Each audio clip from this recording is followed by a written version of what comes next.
kita kembali di podcast Politik Hukum Politik lagi. Kali ini kita membahas tentang yang lagi viral ya, terkait dengan pidato Pak Prabowo ya dalam Munas PKS, di mana beliau mengatakan bahwa tidak ada dendam untuk Pak Anies ya, walaupun pernah menjadi kompetitor dan pernah memberikan angka 11 dari nilai 100 kepada beliau. Nah, sudah hadir untuk membahasnya Mas Agung Baskoro. Ya, Bang Yudi. Sehat-sehat Mas Agung. Alhamdulillah. Terima kasih, kembali lagi kita bahas. Karena kalau politik tanpa dibahas Mas Agung gitu ya, ini seperti sayur asam tanpa garam gitu kan. Atau kita makan rujak nggak ada sambal, ada pedes-pedes sedikit. Sama seperti ini nih. Iya, Pak. Dulu pernah kompetisi. Iya. Ya. Kemudian Pak Prabowo pidato di depan PKS gitu kan, Munasnya, padahal dulu tidak mendukung, walaupun sekarang mendukung ya, ada satu menteri juga gitu ya, dari PKS, walaupun teknokrat ya, bukan politisi sejati gitu ya. Nah sekarang Pak Prabowo menyatakan tidak ada dendam kepada Pak Anies. Nah, apakah ini juga sama seperti PKS yang diberikan peluang masuk ke dalam pemerintahan? Apakah Pak Anies juga bisa jadi ini kode bahwa Pak Anies akan diajak ke pemerintahan, sama seperti sekarang lagi ramai reformasi kepolisian, komitenya salah satunya kan yang didengung-dengungkan adalah Prof Mahfud yang juga pesaing Pak Prabowo. Seperti itu. Gimana Mas Agung?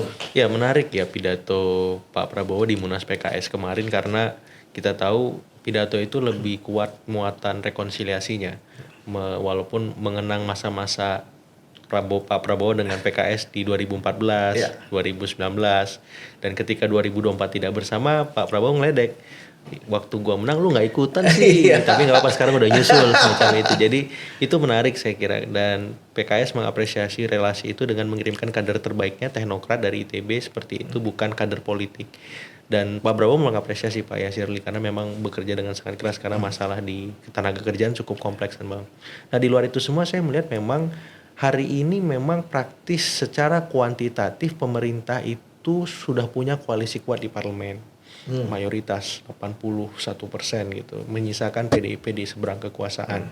Nah secara kualitatif memang ini yang membuka peluang, misalkan seperti Pak Mahfud, misalkan ada kans diajak untuk di tim reformasi kepolisian, atau bahkan Mas Anies macam itu. Tapi ini tergantung bagaimana dinamika elektoral di parlemen, sehingga secara kualitatif ya peluang mereka yang kemarin berseberangan ketika Pilpres bisa terlibat juga, karena sudah ada presiden Pak Muhaimin Iskandar sebagai Menko. Iya betul. Jadi itu artinya ya Pak Prabowo ini orangnya cepat move on Bang Yudi. Jadi ketika ada Pak Muhaimin kemudian ditimpa abolisi amnesti ke Pak Hasto dan Pak Tom, itu kan bukti bahwa beliau ya punya fokus yang lebih besar dari sekedar membahas masa lalu.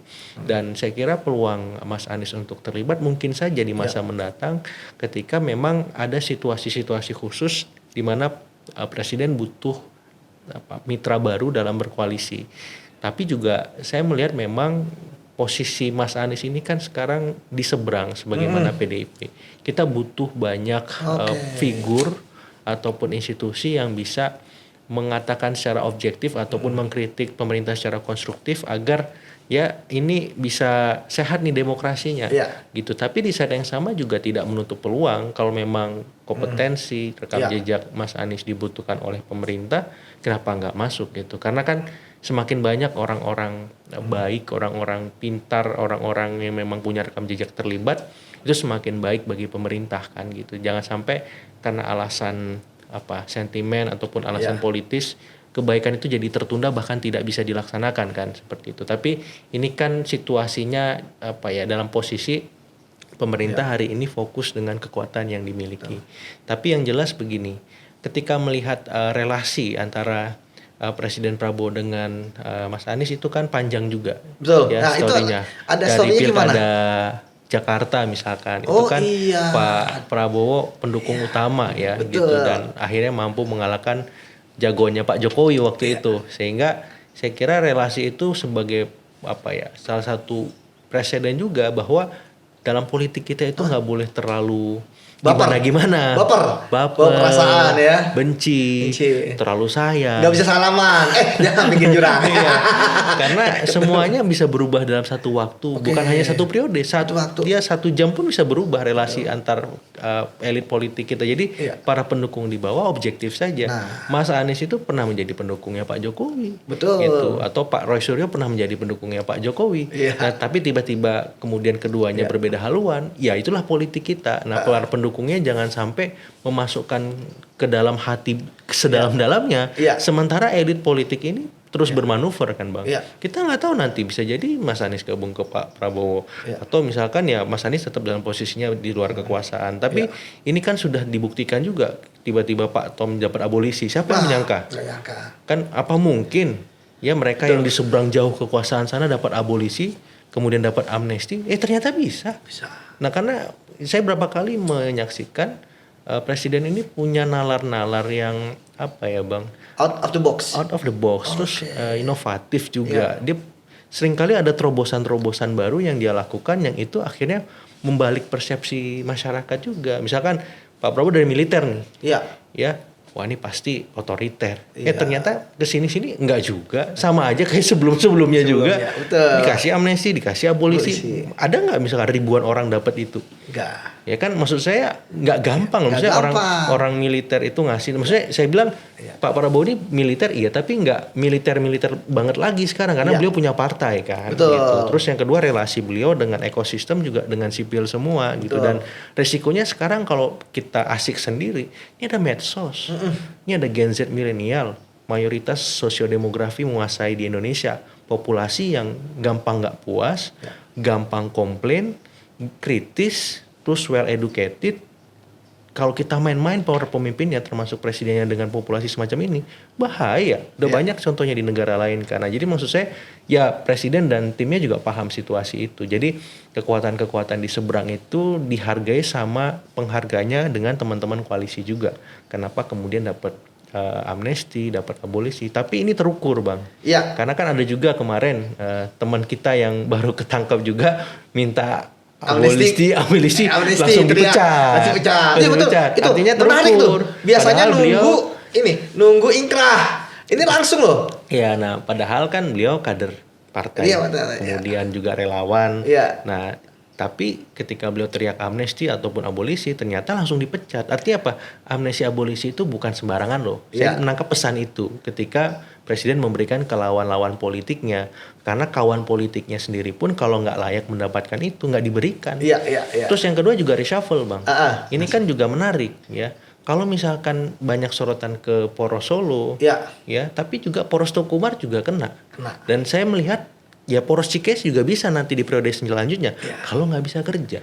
Karena orangnya sendiri pun di reshuffle kan, dipecat tadi yang ketangkep yang bermasalah itu. Jadi dari amnesti, dari abolisi, dari reshuffle, dari hal-hal lain saya melihat bahwa presiden ini ya melihat segalanya dengan utuh. Helicopter view. Persis.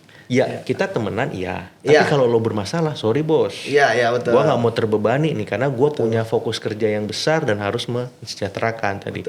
Pun kalau lo lawan politik gua tapi lo punya sumbangsi membuat pemerintahan gua lebih baik, check and balances berjalan, gua pasti apresiasi.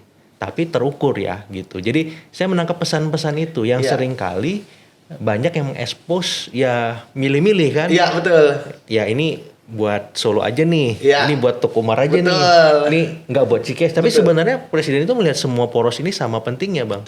Bahkan poros Lebak Bulus, poros Cendana, Ciga, semua poros itu pasti dihitung sama beliau.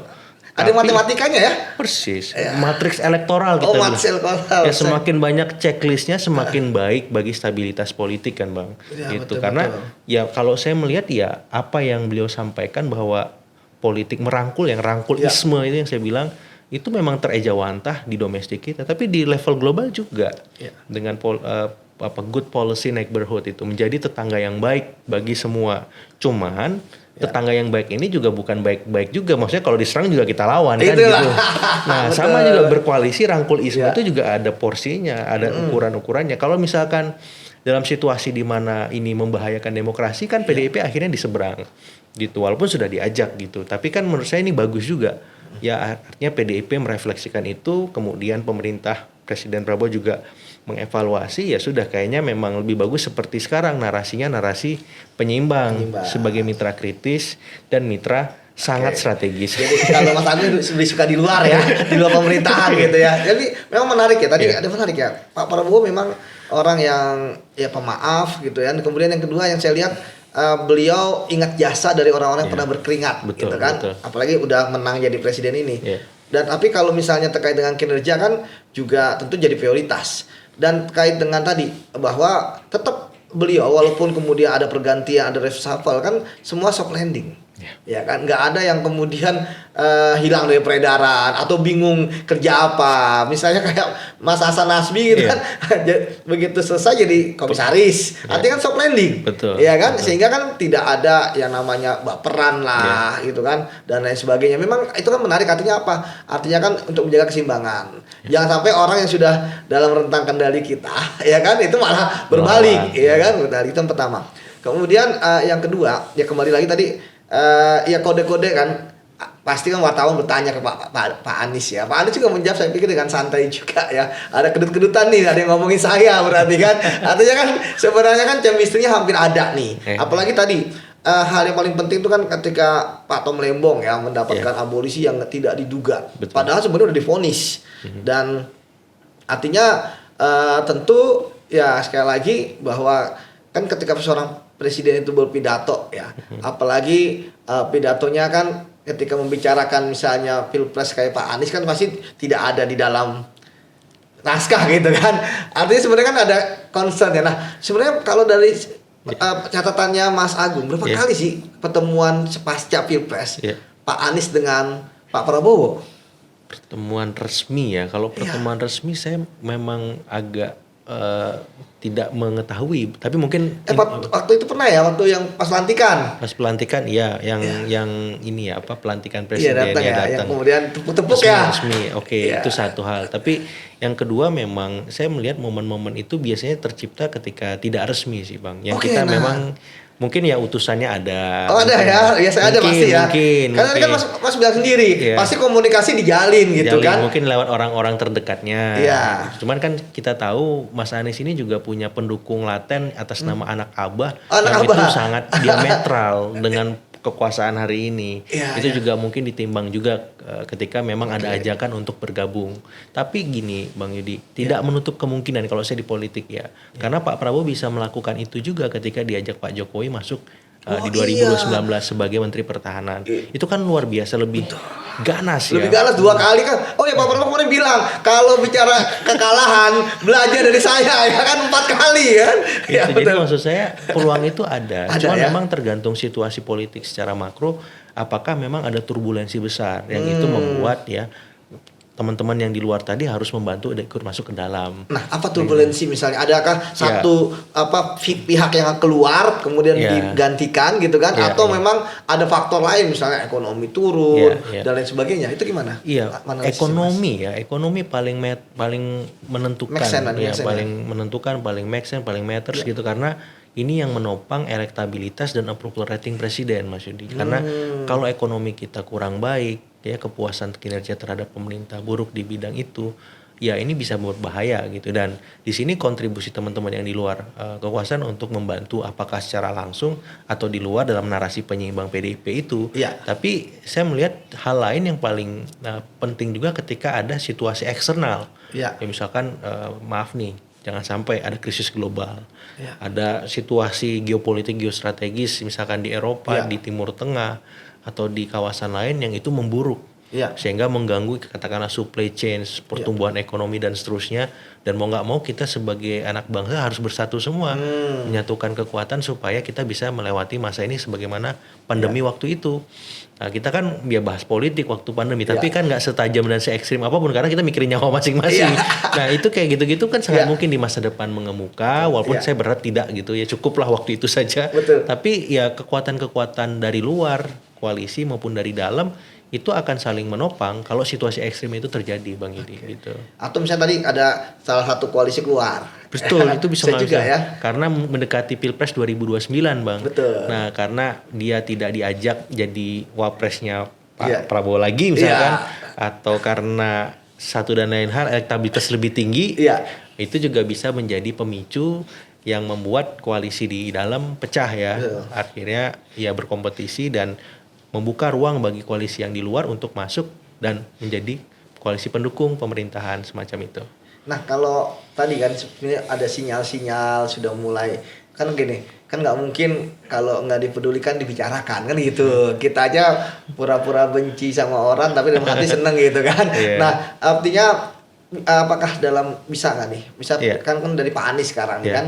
Ini kan sudah disebut-sebut ya tidak ada dendam dan sebagainya, kan sebenarnya sinyal.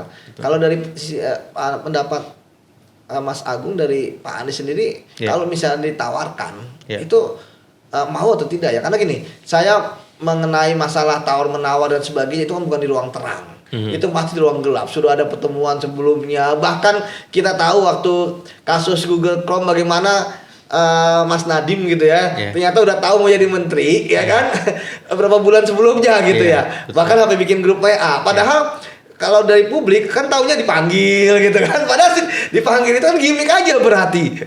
Itu gimana Mas? Bisa nggak misalnya? Karena di politik itu ada panggung depan, ada panggung belakang. Jadi gitu. Seringkali yang menentukan panggung belakang, Bang. Gitu. Jadi ketika Abang tadi bilang sebelum jadi menteri udah tahu mau dilantik, itu kan berarti panggung belakang yang bekerja. Orkestrasinya main semacam itu. Nah, sebenarnya ketika abolisi diberikan kepada Pak Tom, itu bisa menjadi pintu masuk poros Lebak Bulus masuk ke dalam poros Hambalang semacam itu. Jadi sudah ada istilahnya komunikasinya, tinggal mau dilanjutkan atau enggak barang ini kan. Kalau orang-orangnya Pak Anies yang dekat sama orang-orang Pak Prabowo siapa ya? Iya, saya kira Pak Ges? Kalau Pak Ges saya keras beliau.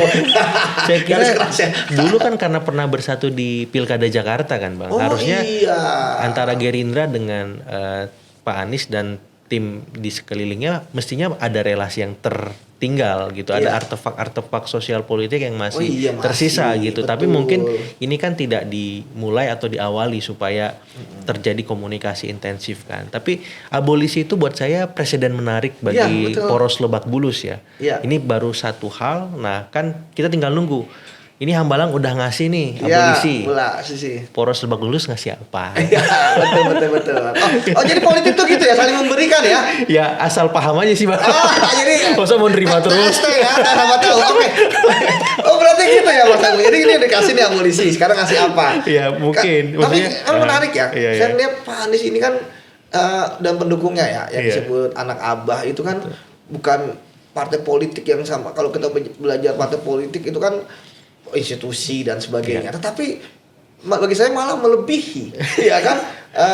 Banyak Bang, soal 24 itu konversinya 40 juta suara. Nah itu bahkan besar loh. Jadi besar, jadi melebihi dari partai-partai politik. Nah sekarang kan tinggal mau dibawa kemana ya? Karena yang menarik kan bahwa anak Abah kan saya lihat kan ya menguasai sosmed yang pertama. Kemudian yang kedua kritis ya. Yang kedua ada di level menengah sampai atas ya, pendidikan sebagainya. Nah ini kan sebenarnya bagi saya kan penting juga bagi Pak Prabowo gitu kan untuk melihat ini gitu kan. Jangan-jangan yang sekarang menjadi pegawai dan sebagainya itu anak Abah juga gitu kan. Tinggal bagaimana kemudian merangkulnya. Jadi kemungkinan bagi Mas Agung Pak Anies itu kan ini kan masih panjang ya. Masih 2029 ya. Nanti kan ini tahun beberapa hari lagi akan tahun pertama ya. Artinya emang juga masih panjang nih. Dan tentu kalau kita bicara koalisi politik kan apakah kuat orang lama di luar kan begitu, ya kan? Nah, apakah ada kemungkinan untuk bergabung itu berapa persen gitu? Ngelihat kondisi dari tadi Pak Anies dengan gerakannya, ya kan? Pak Anies dengan figurnya, dan kemudian Pak Prabowo yang sudah menyatakan tidak ada dendam, ya kan? Seperti itu karena dan jelas sekali ya tidak ada dendam. Kemudian juga itu ada dinamika dan debat. Ya kan saya kata kali gitu kan seperti itu gimana Mas? Kalau melihat secara psikologis ya dari pendukung Mas Anies anak Abah itu kan memang tidak gampang untuk diubah pemikirannya, perspektifnya, ideologi mereka gitu. Walaupun misalkan seorang Anies masuk ke dalam kabinet atau ke dalam koalisi, bukan berarti anak Abah dengan sendirinya masuk. Karena Bang Yudi tadi bilang ini anak-anak well educated nih. Educated ya itu bahasanya.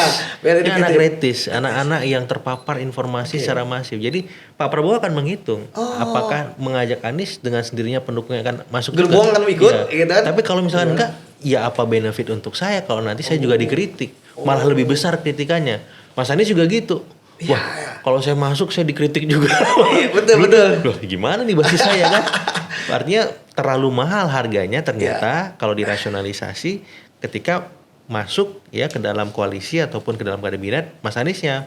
Pun bagi Pak Prabowo benefitnya untuk saya apa nih, kok malah jadi tetap aja gitu, ada nggak ada Mas Anies di dalam gitu. Jadi menurut saya di situ yang jadi problematik di antara masing-masing ini, karena apa yang istilahnya benefit yang diterima ketika masuk ataupun tetap di luar kan Bang, gitu. Jadi ini yang sedang dihitung dan saya kira itu akan dengan sendirinya membesar. Tadi ada situasi-situasi ekstrim ya, tapi ekstrim. kalau moderat pulangnya kecil mungkin.